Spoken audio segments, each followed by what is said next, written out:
po yung ating 18 days old na ampalaya.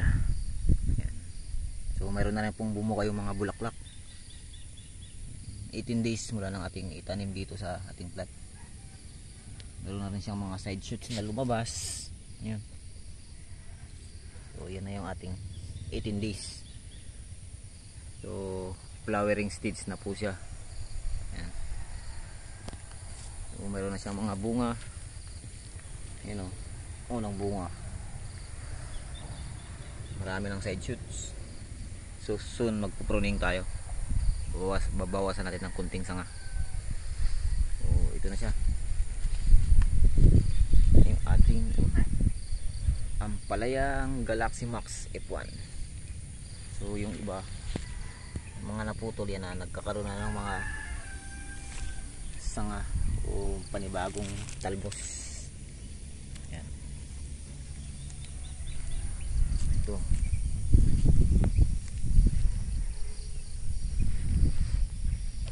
Ang ganda na ng talbos.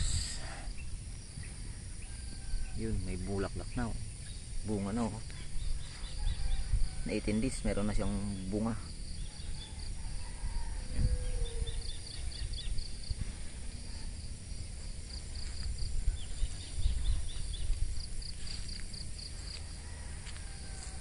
Ayos, ang ganda na ng talbos oh.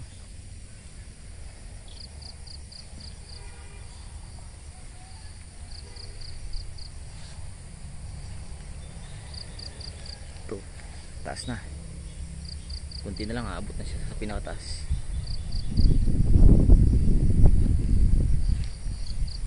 Bulaklak. Maliit yung unang bunga. Yeah. So tatanggalin natin yan, yung unang bunga, kasi maliit naman siya. Hindi rin natin siya maibibenta, kaya mas maganda na tanggalin ko na lang siya para yung kanyang puno ay mas gumanda, hindi mapigil yung kanyang nutrients sa unang bunga na hindi naman ganun kaganda. So tatanggalin natin yan.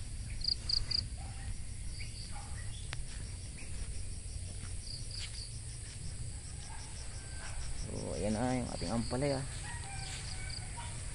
na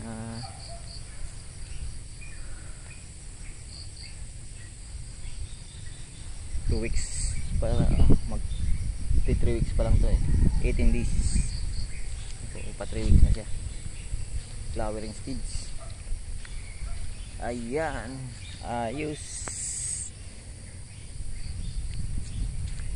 Sana bumunga ng maganda yung ating ampalaya. Dito ayos din. So hindi man siya ganun kataba. So, sana bumunga siya ng maayos. Yan o, dito na yung dulo. So paikot yung tanim natin dito. Yan. Sa gilid lang tayo nagtanim ng ampalaya, paikot. So dito kasi magtatanim tayo ng kamatis. Meron na yung punla, pinapalaki na lang natin para makapag-transplant na tayo. So dito yung meron akong tanim dito na ano, yung pipino saka yung okra. So, tignan natin kung ano na lang nangyari dito sa ating tanim na pipino. Medyo lumalabas na rin yung kanilang unang dahon ng pipino.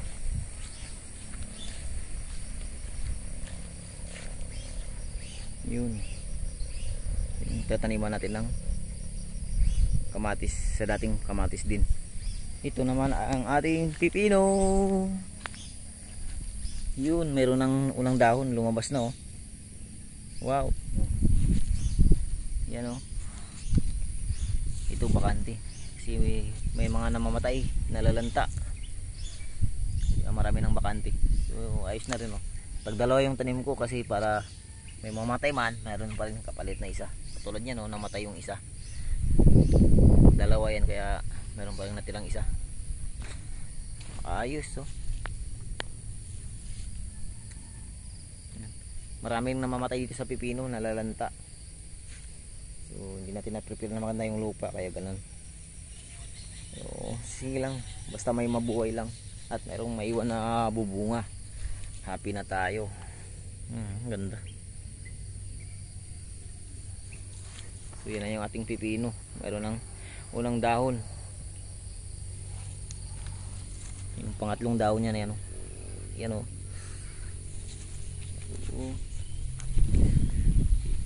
Pipino.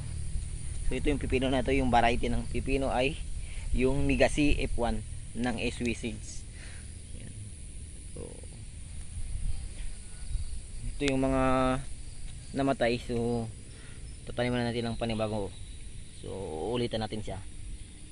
Kapag ganun pa rin, so wala tayong magagawa.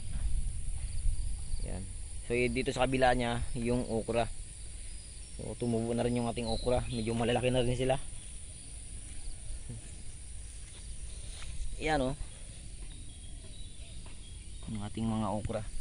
So hanggang dun may mga okra yan. Yan, oh, tubo na rin yung ating okra. Oh, may uod nang umatake. So sige lang. Yan. So hindi ko masyadong makita kasi medyo maliliit pa naman yung okra. Pero at least meron na silang ano, medyo lumaki na rin. Naulan-ulanan kasi nakaraan. Yan yung mga okra.